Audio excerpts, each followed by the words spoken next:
Assalamualaikum warahmatullahi wabarakatuh. Hello everyone, welcome back to my channel. Pada video kali ini saya akan membahas tentang masyarakat madani. Bagaimana munculnya masyarakat madani? Masyarakat madani sebagai terjemahan dari civil society diperkenalkan pertama kali oleh Anwar Ibrahim. Ketika itu Menteri Keuangan dan Timbalan Perdana Menteri Malaysia dalam ceramah Simposium Nasional. Kata madani berarti sivil atau beradab.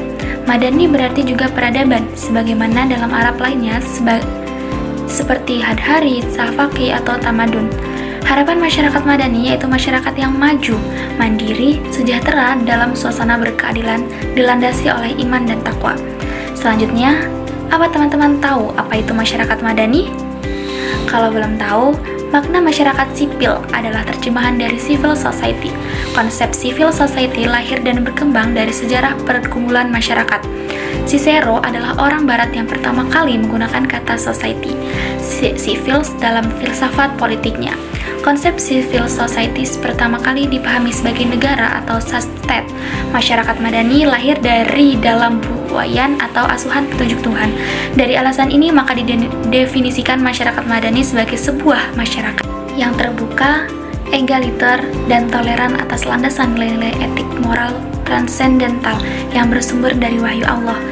Selanjutnya, gimana sih ciri-ciri masyarakat madani? Ada beberapa ciri-ciri utama dalam civil society. Yang pertama, adanya kemandirian yang cukup tinggi.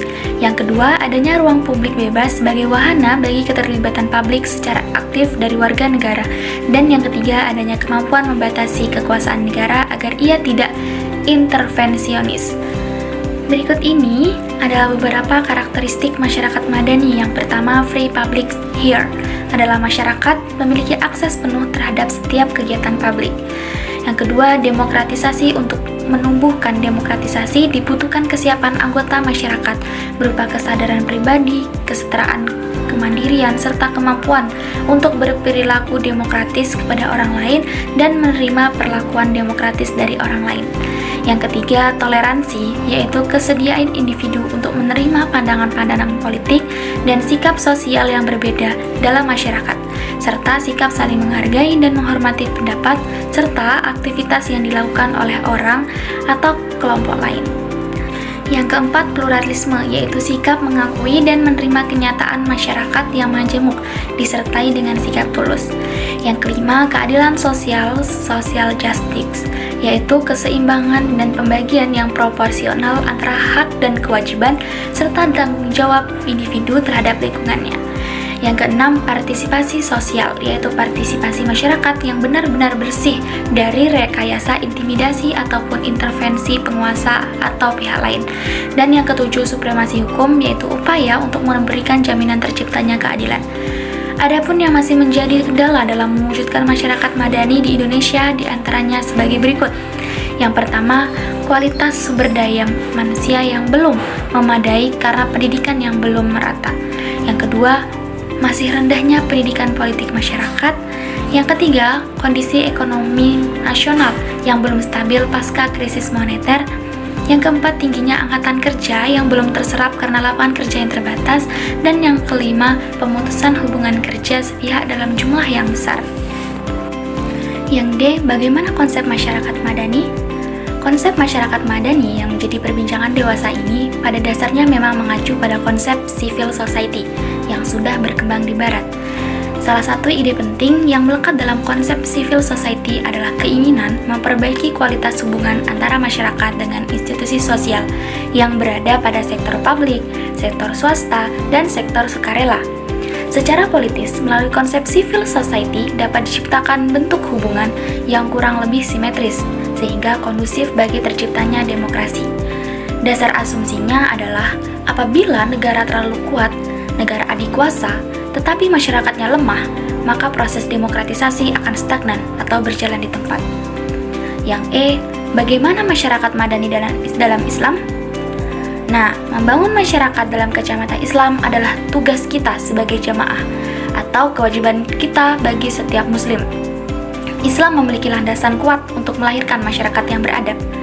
Bangunan sosial masyarakat muslim itu ciri khasnya adalah ta'awun, tolong-menolong, takaful, saling menanggung, dan tadamun, memiliki solidaritas.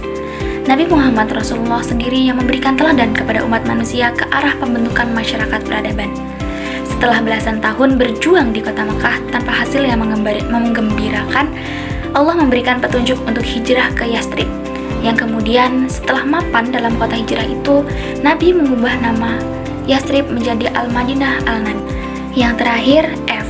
Bagaimana masyarakat madani di Indonesia? Nah, tantangan masa depan demokrasi di negara kita adalah bagaimana mendorong berlangsungnya proses-proses yang diperlukan untuk mewujudkan nilai-nilai peradaban dan kemanusiaan universal. Masyarakat madani memiliki peran signifikan dalam mempelopori dan mendorong masyarakat. Paling tidak, harus ada 3 syarat, yaitu menciptakan inovasi dan kreasi, mencegah kerusakan-kerusakan sumber daya, dan pemantapan spiritualitas. Masyarakat madani itu hendaknya kreatif terhadap hal-hal baru, antisipatif, dan preventif terhadap segala kemungkinan buruk, serta berketuhanan yang Maha Esa. Masyarakat madani sukar tumbuh dan berkembang pada rezim Orde Baru karena adanya sentralisasi kekuasaan melalui korporatisme dan birokratisasi di hampir seluruh aspek kehidupan, terutama terbentuknya ormas-ormas dan profesi dalam wadah tunggal, seperti MUI dan lain-lain. Nah, sekian video saya kali ini. Jangan lupa like, komen, dan subscribe. See you. Wassalamualaikum warahmatullahi wabarakatuh.